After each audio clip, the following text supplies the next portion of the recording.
Hi, MacDev here. In this video I'm going to be showing you a quick guide on how to get going with AngularJS and Firebase. It's pretty cool technology, especially working together. I'm putting this together really because I'm developing a prototype app which you're going to use AngularJS and also the Ionic framework for the mobile side of things.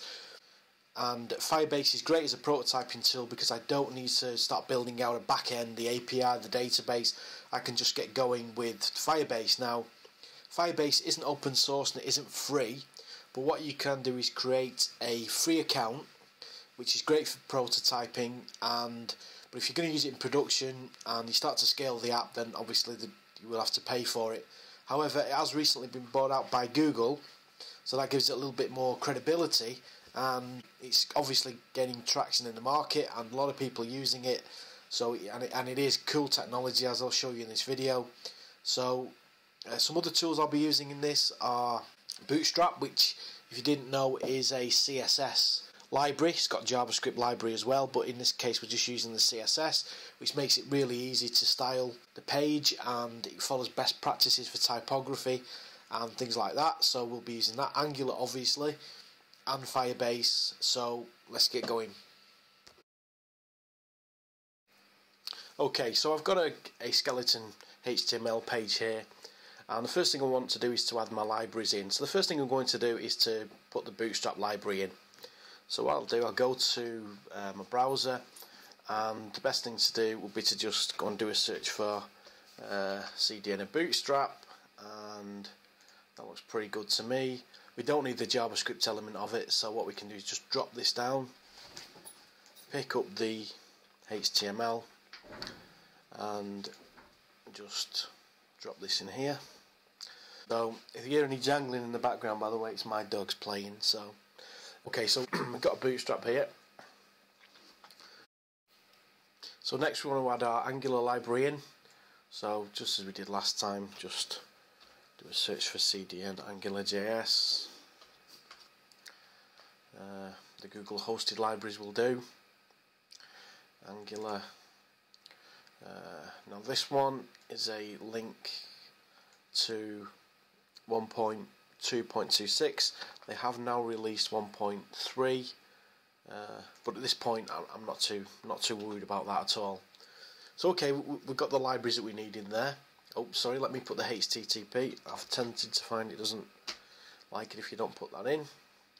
So okay, so we've got our libraries in there, so we can start to just put in that. Now what I'm going to do is just to enable you to put in employees, so employee name and their age, and that's it really, just something really simple. So what we'll do, we'll just go into the body and we'll put a div in there, and we'll just put a label, and we'll just say employee name, and we'll have an input type text. We'll give it an ID.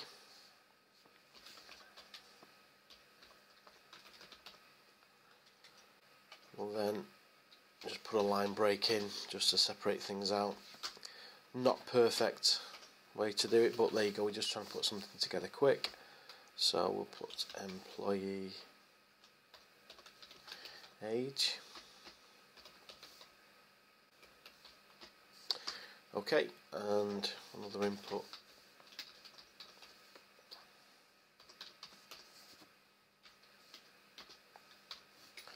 And we'll give this one the ID of surprise, surprise, employee age. Okay, so we've got a basic form there, and if we actually save and run this in the browser, what we'll find there is that it's already styled a little bit for us, just purely by including Bootstrap in there. Okay, so we'll go back to the editor. I'll just put a style quickly on the body just to put a margin all the way around the content that we're putting in. Call it 20. Okay, so let's look at Angularifying our page now.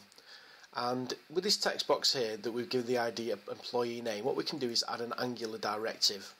which is similar to an attribute, and we just say ng-model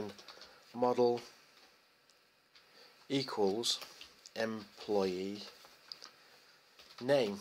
So what we're saying here is ng-model equals employee name. We're basically saying whatever the user types into the text box is going to be stored into an Angular variable called employee name, or an Angular view model bag, which can contain variables, objects, functions, etc., and then make that available through our Angular app and then expose that to the view via data binding. And that's what we're going to show you now. So we'll add the same thing onto the age. Okay, now how we expose that to the screen is pretty straightforward. So I'll just create a quick div here, and we'll just put 2 lines to display employee name, and then how we add that to, how we get that variable onto the page is you put the double curly braces and the name of the variable. So whatever we put into the curly braces is going to represent a value, a variable or an object from the Angular view model, which we've placed in here. And so whatever we type into the text boxes that we've put in there will then automatically by Angular get displayed inside of these curly braces on the page. Okay, so we've done that. We'll save this and we'll have a look. Okay, and all that we get there is purely just the curly brace on the page, and we can type whatever we want and nothing changes. The reason is we've missed something. So what we've not actually told Angular to do is to look through our HTML page. We've put our directives in there and we've put our data binding in there, but we haven't told Angular to actually do anything with it. Now the way that we do that is generally on the HTML tag at the top, and we put in ng-app, and you'd also put in generally equal signs and double quotes, and that just tells it to use the implicit app that we're creating, because we can create other apps and we can attach different parts of the page to different Angular apps and modules, but that's a subject for another time. So all we need to do is to put ng-app equals double quotes and save that, and this time when we run it there's no curly braces displayed, and as we type on the screen this time information is automatically displayed. Now that is data binding. So what we've done is to say through ng-model the value that's entered into the text box goes into a variable called employee name, and then we've put double curly braces with employee name in it to bind that value to the page, and that is how we expose the information from an Angular app onto the page. We've not done any DOM manipulation, we've not made any jQuery requests. Angular is taking care of all of that for us. Okay, so that's good, but our real mission is to get our data and write it to the database. So what we're going to do is to add a button on our page. It's going to add a save button, which when we click it will go away and save that information to the database. So we'll start, we'll put a div tag on there to surround a button, and we'll create a button tag, and what we'll do, we'll style it using a couple of the predefined styles from Bootstrap just to make our button look nice. And a couple of classes we can use, and the first one is btn and the second one is btn.default. okay, and we'll call it save, and we'll add a span class in here, and we'll do that because we want to add again another Bootstrap styling where we can add a couple of classes to put an icon on the button. In this case we're going to put a tick on there, so we're going to say glyph icon dash OK, and then close off the span. Okay, and then close off the button tag as well, and that will just add a button onto our page. Okay, now the button itself is all well and good, but we need some JavaScript that's actually going to help us to do something when the user clicks the button. Now normally you put an on-click event, normal JavaScript, but in Angular you need to put a different directive on there. That directive is ng click, and then we give it the name of the function that we're going to call. Okay, now then, when using data binding on the page, we can easily put the double curly braces and that data binds. But if we want to actually manipulate the data that's on the view model, we need to create an Angular controller. So that's what we'll do next. So to write a controller, we'll create a script tag at the bottom of our page, or just above the end body tag, and we can simply say function employee controller. Now then, in order to be able to get at the view model that we've created and to be able to manipulate that and to create the click handler that we're assigning, we need to inject the view model into our controller. And the view model in Angular is called scope, and we refer to that using the $sign and scope. So what we're doing there is to say we need in our controller access to the scope, so we inject that object, the scope object, our view model object, into this controller. And that's all we need to do with that there. So when we're manipulating the variables inside the scope, what we can do, for example, if we want to set initial values like the employee name, we simply just put scope.employee name and we just set that to a blank string. And we can do the same with the age, the employee age, and just set that to 0. So now we need to create the click handler for our save. So what we can do there is to say scope dot save employee is equal to function, and what we can then do there is, just for the time being, just to make sure that we know we're doing everything right, is we'll just put an alert up, a standard JavaScript alert, and we'll say you have saved plus scope dot employee name. Okay, and then if we run that and we put a new name in,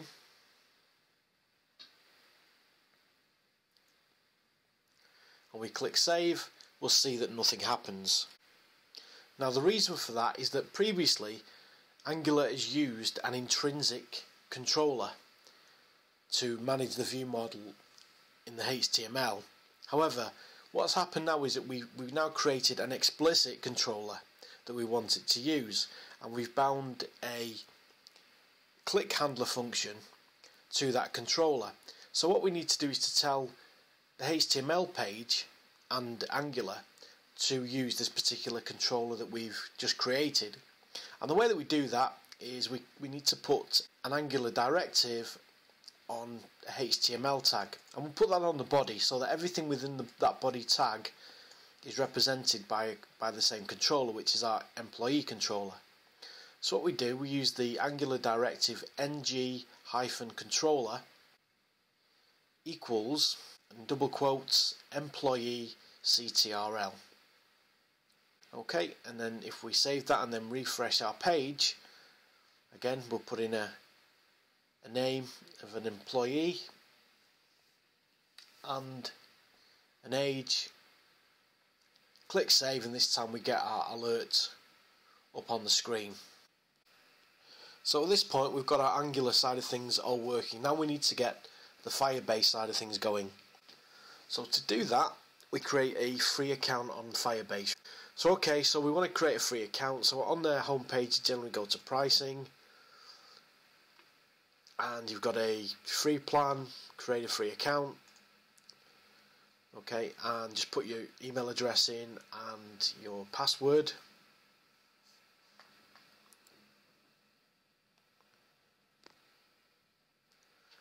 And when you've popped those in, we click create my account, and then we get to our Firebase homepage, and there's lots of things that we can do. 5-minute tutorial which I recommend you do run through. It's all pretty cool stuff. And what you'll see here is we've got, under My First App, you'll see next to that you've got like a little database icon, and you've got your unique URI, and that's important to actually make a note of that. Now in Firebase, if I click on that, it's pretty cool because it takes me to a dashboard of the data, and I can take the tour here, but I'm going to skip it for now. This is where our data is going to be displayed. So for example, you can click plus, and we can add name value pairs into, which is how Firebase stores the data using MongoDB underneath it. We'll go through this in a little bit, but this is certainly a great place to check where your database is being updated. So we can see up the top there we've got HTTPS, and we've got the name of the database .firebase.io.com. So just copy and paste that first of all, and just pop it into your page anywhere for now, just so we've got a note of it.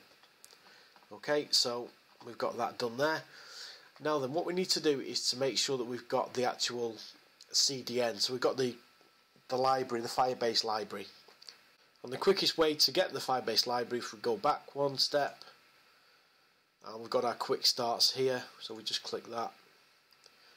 And then if we scroll down under install Firebase, there's our script. We just click copy and go back to our text and just drop it into the head section under our Angular link. Okay, and then we've now got everything that we need to get Firebase up and running. So we've got our Firebase library in there, we've got our link to our Firebase database. So what we've got to do now is to create a reference to the data.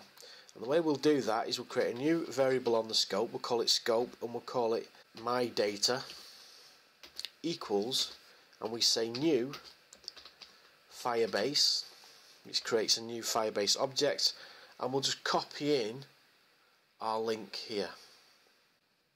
Okay, we can now get at our database purely by referencing scope.mydata. So if we go into our click event now, all we've got to do is to put scope.mydata. Now there are a couple of methods that we can use to save data to a Firebase database. The one that's recommended, the one that I use, is push.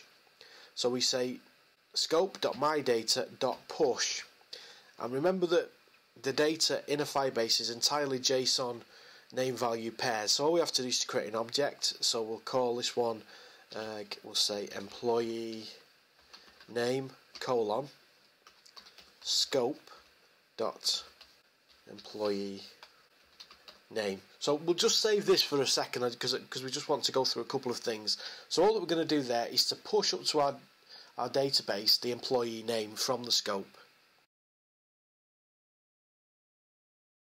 So we save that now and we refresh our page in the browser.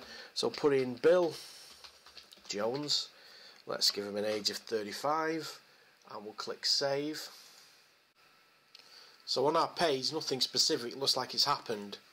So what we need to do is to go back and check our database and see if it has actually saved that employee name.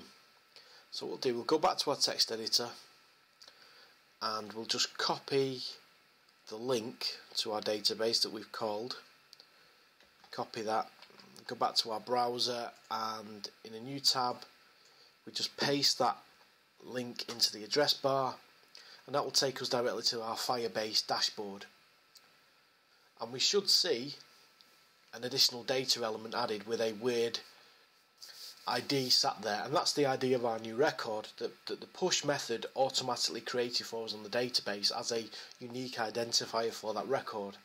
And if we click the plus sign, we'll see that our employee name has actually been added. So there we go, straight away with a couple of lines of code and an event handler, we've already added our data.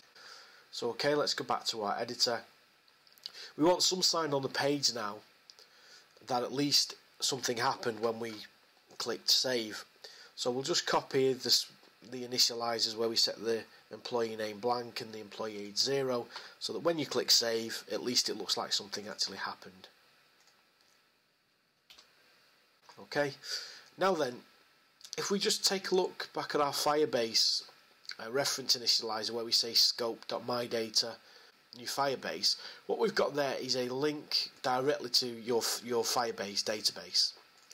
And so what's happening is anything that you push into that reference is just saving it directly to the root of your database. But let's say that we want to start mimicking a table. If we think of it, if we're in the, like I am, in the relational database mindset, let's say we want to make it look like it's a table called employees. So what we can do there, after the slash, we can just put in employees. Okay, save that, refresh our page, and this time let's put a different guy in, Bob Smith. This guy's 28. When we click save, okay, it's proved it saved it. The values have gone to been reset again. And if we go to our database, we'll notice that this time, instead of our weird ID, we've actually got employees in there. When we click the plus, that's where we see our weird ID, and then there's our Bob Smith employee name. So just by putting that employees into the link itself, into the path, what we're actually saying is push this value employees. So it's creating a different set of keys for us. So let's say we had another type of table called customers. Tables don't really happen in Firebase, but we're kind of trying to mimic that type of identifier on our stored objects. So what you could do, you had a customer, you would create a different reference to the data, to the Firebase, and you would put customers in the path instead. So that just helps you separate out your data. There's a lot more you can do, but we're just sort of going through the basics here at the moment. One thing to highlight, actually, now we've moved on from it, is when we actually reset these values, the employee name and the employee age on the scope, they also change the text boxes and the curly brace elements on our page automatically, just by changing the values on the scope. Now this may seem really simple, particularly in this instance, but this is two-way data binding, and it's really cool because anything that's linked to the view model via either ng model or via the curly braces gets updated whenever you change the values in the scope. You just imagine just how easy that will be to be able to change the DOM without having to go and do jQuery selectors or get document ID, just by changing the values on the Angular view model. Okay, so we've seen how cool it is to get Angular and Firebase working together to save data. Now let's look at the real magic, which is getting the data from the Firebase database into our Angular app and into our page. So the way that we retrieve data from a Firebase database, we need to assign an event listener which is constantly looking for changes in the data on your Firebase database. And the way that we do that is we use scope.mydata, which is the reference to the Firebase database above, and then we call a Firebase method called on. Okay, and this needs two parameters. It needs to know what it's going to be fired upon, and a function which tells it what it needs to do once it is fired. So in this case we're going to use value in quotes, and there are a number of types of event listeners that we can assign to the on method, but the value is the simplest one because it gives you it will retrieve the data initially when it's first called, and then it will continue to listen for changes.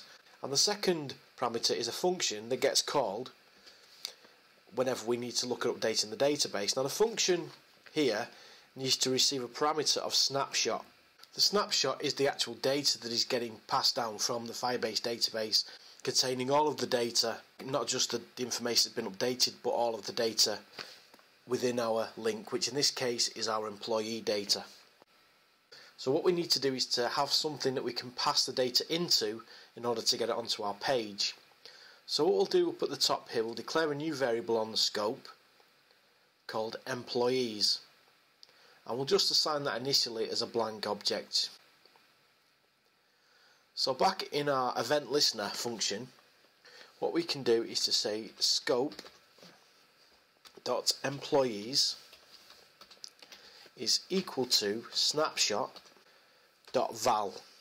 So just by calling that function there, we're actually passing the data from the Firebase database into a view model object list called employees. And then the next step we need to do is to get the employees onto the page. So to do this, we'll remove these data binding elements and we'll put ourselves a table on the page.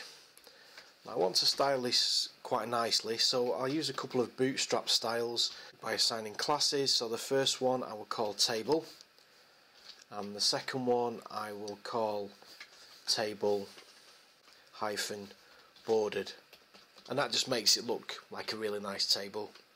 Okay, so we'll close the table tag, right, and we'll quickly create a T head, and in the table we'll just display the name and the age of each employee. So in each header we'll need a TH tag, one for employee name, one for employee age, and then we need a T body for the main body of the table where we display the data. Okay, and then we then need to have a TR tag, and for each row, sorry, for each piece of information we need a TD tag.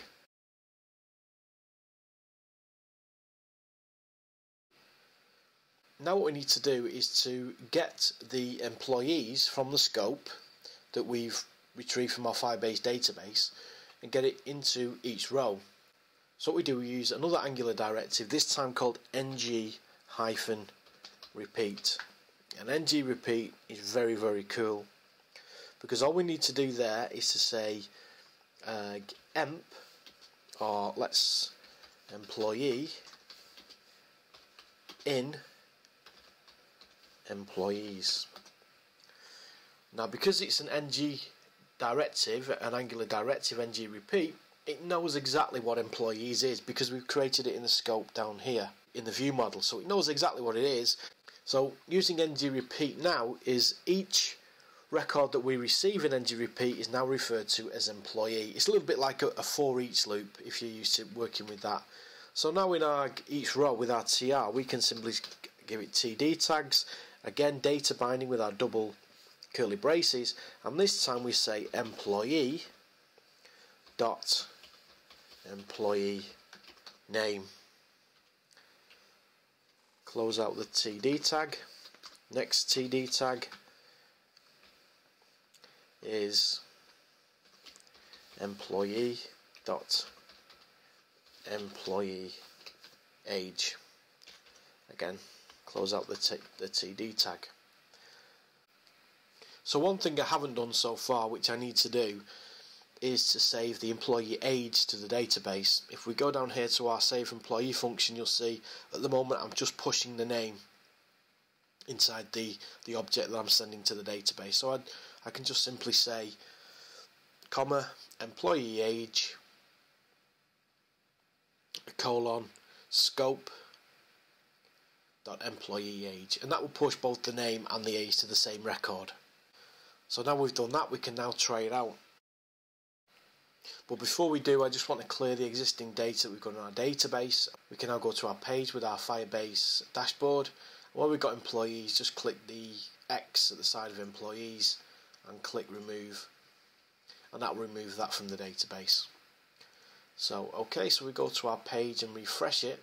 We can see we've got our table header there with our employee name and age, and we'll put a new one in. Let's say Bill Jones, who's 54, and click save, and straight away we'll see that our new employee name is added to the list. And this is done because we've put an event listener on the database to say whenever there's a change, go and get us the database, using Angular's data binding to display it to the list. So we can keep adding names in here. Let's say Jill Stone, who is age 23, save this one, and we can keep adding it as well. Now what we can do if we refresh, what we'll see here is it doesn't display anything. Now if we start to type a new employee in, straight away the list is retrieved for us. Okay, now this is a little issue that I've found with Angular. It's not to do with Firebase, because I've tested it and the data is coming back from Firebase. but for some reason Angular isn't being forced to actually refresh the data binding. But what we can do, we can get around that on our listen event by simply saying scope $apply, and that forces Angular to do its refreshing of its data binding. So let's try that again. Let's go back into our page, refresh it, and our data appears straight away. And so we can keep adding more. Pete Thompson, and so on and so forth. Now then, let's get some really cool stuff going. So what I'm going to do here in my browser, just let me close it up a little bit, is I'm going to say open a new window, okay, and I'm then going to put the same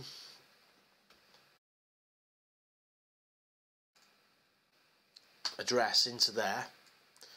Again, we get our list. Now let's say in the second window I'm going to add another employee. Let's say I'm going to call Emma O'Brien, for example, who's 34, and I save it. Now if we look at the first browser window, we can see that the data's automatically been updated with the new employee we entered on the second browser window. And this is the real beauty of the combination between Angular's data binding and Firebase's real-time data updates. And you can see how little work we've actually had to do to make that work. This is so simple as a prototyping tool. It's brilliant as a production system. It's also definitely a viable way to look to do it. This is awesome, and there's more stuff to show as well. Now, one of the other big things that you get with Firebase out of the box is the fact that you don't even need to be connected to the cloud database. It will use local storage, and it uses that by default first, and it will always try and sync up the data from the local storage to the actual database in the cloud. So what we can do here is I can set my Mac to switch the Wi-Fi off,